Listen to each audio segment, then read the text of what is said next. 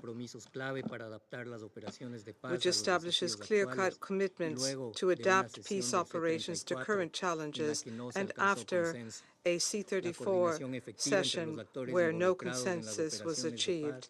Effective coordination among actors involved in peace operations is essential for success.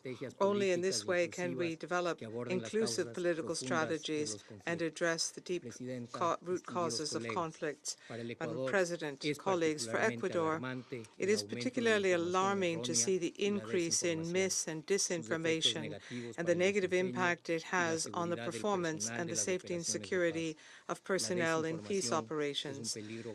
Disinformation is a global danger which undermines the trust of societies and ultimately trust and belief in peace.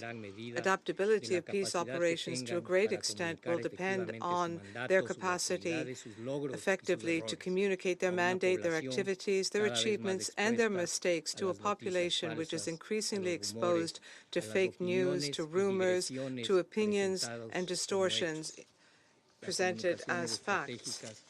Strategic communications are and will continue to be essential for managing expectations, for countering lies, and for promoting trust between peace missions and local communities where these missions are deployed. Moreover, it is essential for the mandates to be clear, prioritized, realistic, and feasible, and aligned with local realities. This case-by-case approach is essential for defining strategic objectives and for clearly prioritizing mission tasks. At the same time, mandates must have sufficient resources, and there must be support for organizations or operations rather and initiatives of regional and sub-regional organizations, particularly but not exclusively in Africa. Resolution 2719, to which a number of delegations have referred, adopted during the Ecuadorian presidency in the Council in December 2023, is a step in this direction. Innovative initiatives such as the multinational security support mission in Haiti, authorized in 2023 pursuant to Resolution 2699, must also have coordination mechanisms with the UN.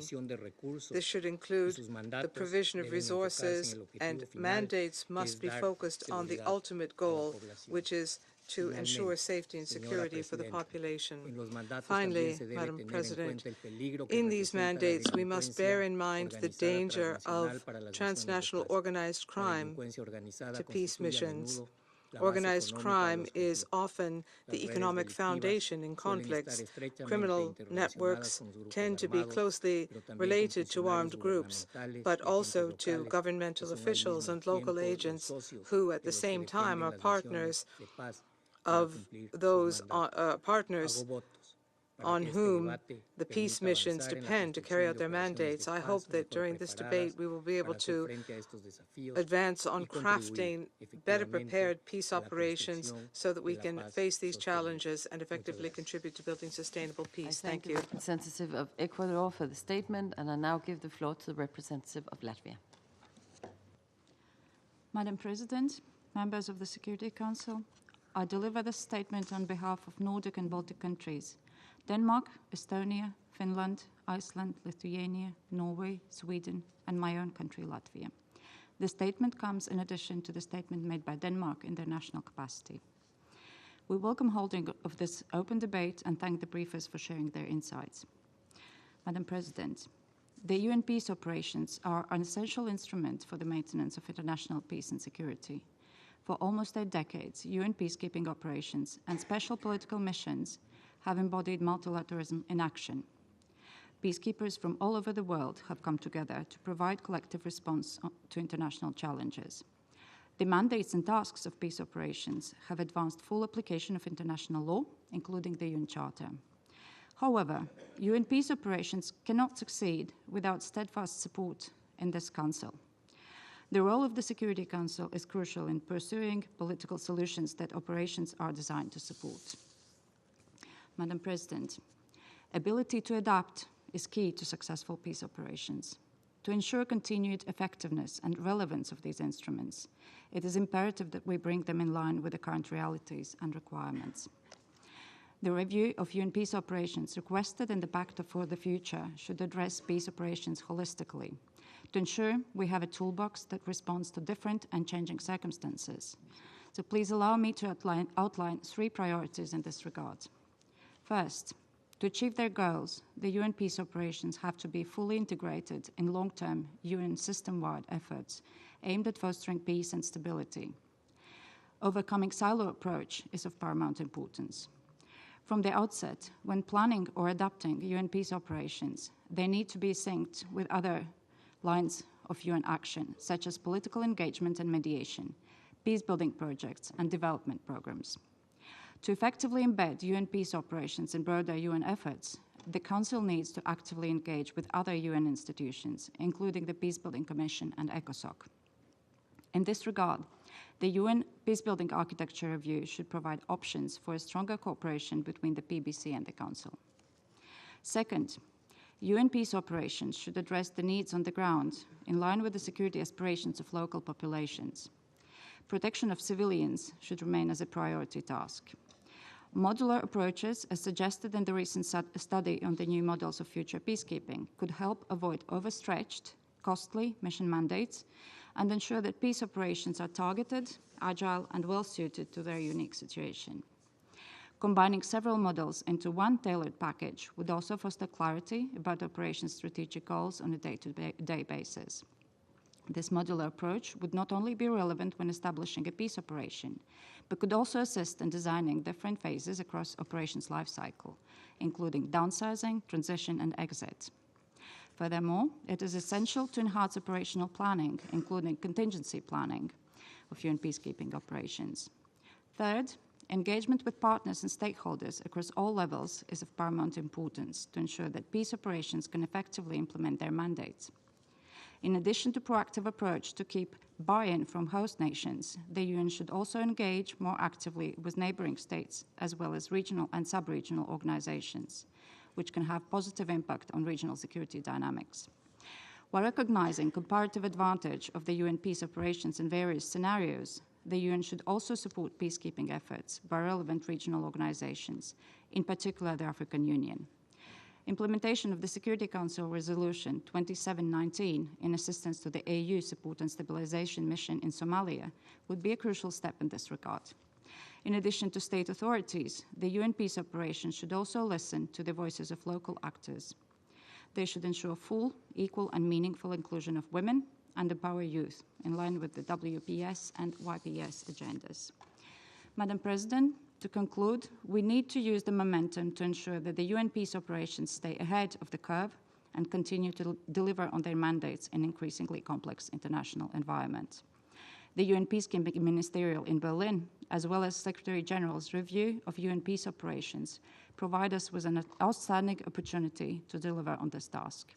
To succeed, these deliberations will need to factor in all relevant developments, including emerging technologies such as AI and challenges to information integrity. The result of these efforts will determine not only the future of the UN peace operations, but will shape the future of the UN as a whole. I thank you.